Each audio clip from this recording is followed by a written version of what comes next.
Hello दोस्तों। हमारी आज की कहानी है बहू भी इंसान होती है, कोई कठपुतली नहीं। जरा इधर आना काजल बहू, मेरा चश्मा नहीं मिल रहा। काजल की सास अपने कमरे से ही चिल्लाई तो काजल जो रसोई में सब्जी बना रही थी तुरंत गैस बंद करके आई और सास के साथ मिलकर उनका चश्मा ढूंढने लगी। मैंने सुबह तो यहीं रखा था, पता नहीं कहाँ गया। अरे अच्छा याद आया, सुबह ड्राइंग रूम में बैठकर अखबार पढ़ा था, वहीं होगा। काजल अपनी सास को चश्मा देकर रसोई में आई तो सासू माँ 10 मिनट बाद ही किचन में आकर कहती हैं, बहू जल्दी से मेरा खाना लगा दो, मुझे तो पड़ोस में कहीं जाना है। काजल बोली, जी पर अभी तो सब्जी भी नहीं बनी है। सासू बोली, बहू तुम भी हर काम बड़ा धीमे धीमे करती हो, जरा जल्दी जल्दी हाथ चलाने की आदत डालो। काजल अपनी सास को कुछ ना कह सकी। काजल की शादी को अभी 4 महीने ही हुए थे। ससुराल में सब छोटे छोटे कामों के लिए भी उस पर डिपेंडेंट थे। तभी दरवाजे की घंटी बजी और काजल की सास ने उसको आवाज़ दी, बहू जाकर दरवाज़ा खोलो। काजल ने जाकर दरवाज़ा खोला तो ससुर अंदर आए। काजल का देवर वहीं सोफे पर बैठकर टीवी देख रहा था, पर उसने दरवाज़ा खोलने की जहमत नहीं उठाई। काजल की सास तुरंत बोली, बहू जाओ ससुर जी को गरम गरम रोटियां बनाकर दो। काजल ने अपने ससुर जी को खाना खिलाया। उसके बाद शाम की चाय का टाइम हो गया। चाय के साथ देवर ने पकोड़े खाने की फरमाइश की।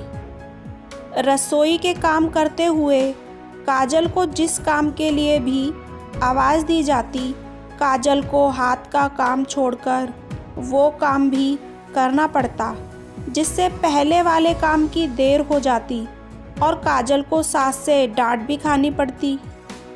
वह दिन भर घर के कामों में लगी रहती और रात में भी खाना बनाने और सबको खिलाकर फिर रसोई घर संभालते हुए काजल को 11 बज जाते। जब वह कमरे में जाती तो सोहन मुंह बनाते हुए कहता कि बस सारा टाइम तुम घर के कामों में ही लगी रहा करो, मैं कब से कमरे में अकेला बैठा हूँ, क्या तुम्हें नहीं पता। काजल अपने पति को कुछ न कह पाती। काजल की यही दिनचर्या थी, सारे दिन घर के लोगों के इशारों पर नाचती रहती। उसको 1 मिनट भी आराम करने की भी फुर्सत नहीं थी। उसने सोचा था कि शादी के बाद वो अपनी ससुराल में अच्छे से रहेगी, पर यहाँ उसका हाल मायके से अलग नहीं था। मायके में भी उसकी सौतेली माँ ने उसका जीना हराम करके रखा हुआ था और यहाँ पर भी उसको एक नौकरानी से ज़्यादा कुछ नहीं समझा जाता। काजल चाह कर भी अपने दिल की बात किसी से कह भी नहीं पाती। काजल की एक ममेरी बहन राधिका थी। वह काजल को शादी से पहले भी समझाती रहती कि गलत का विरोध करना उसका पूरा हक है, ना कहना सीखो, सहन करो, बिना गलती नहीं। आज उसने राधिका को फ़ोन किया और कहा, राधिका समझ नहीं आता ईश्वर ने मेरी किस्मत किस पेन से लिखी है। मुझे ना तो मायके में ही सुख मिला और ना ही ससुराल में। उसने राधिका को सारी बात बताई। राधिका बोली, कब तक चुप रहोगी तुम, बहू हो या ससुराल वालों की कठपुतली, ना कहना सीखो। तुम पहले अपने मन को मजबूत करो। अब तुम अपने सास ससुर का सम्मान करो, पति का सम्मान करो, लेकिन अगर गलत हो तो उसका विरोध करना भी तो सीखो। अगले दिन काजल रसोई में काम कर रही थी तो उसकी सास ने आवाज़ लगाई, पर काजल अपना काम छोड़कर नहीं गई। उसकी सास रसोई में आई और बोली, क्या तुम्हें सुनाई नहीं देता, मैं तुम्हें आवाज़ दे रही थी। काजल बोली, मम्मी जी मैं देवर जी के लिए नाश्ता बना रही थी, अगर उनको लेट हो जाएगा तो फिर वह मुझ पर ही चिल्लाएंगे। उसकी सास चुप हो गई। थोड़ी देर बाद काजल का देवर आया और बोला, भाभी आपने मेरे कपड़े इस्त्री क्यों नहीं किए, मैंने आपको कल ही कहा था मुझे पार्टी में जाना है। काजल बोली, मैं अभी रसोई में काम निपटा रही हूँ। ऐसा कीजिए, या तो आप अपने कपड़े खुद प्रेस कर लीजिए या फिर कोई दूसरे कपड़े पहनकर चले जाइए। यह जवाब सुनकर उसका देवर चुपचाप चला गया।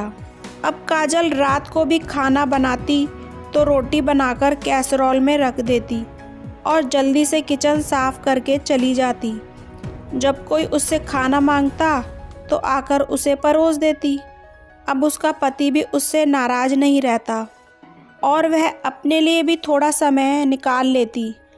अब काजल के ससुराल वालों को समझ आ गया था कि काजल अब वह पहले वाली काजल नहीं रही जिसको वह अपने इशारों पर नचाते थे। 4 दिन में ही सबकी अकल ठिकाने आ गई। अब अगर कोई दरवाजे पर घंटी भी बजाता तो काजल अपने हाथ का काम छोड़कर दरवाज़ा खोलने नहीं जाती और अपना काम पूरा करती रहती। अब उसके ससुराल वालों की आवाज़ भी धीमी हो गई। काजल अपनी सारी जिम्मेवारियां पूरे मन से निभाती। उसने पूरे घर को संभाल कर रखा था, पर अपने ही तरीके से।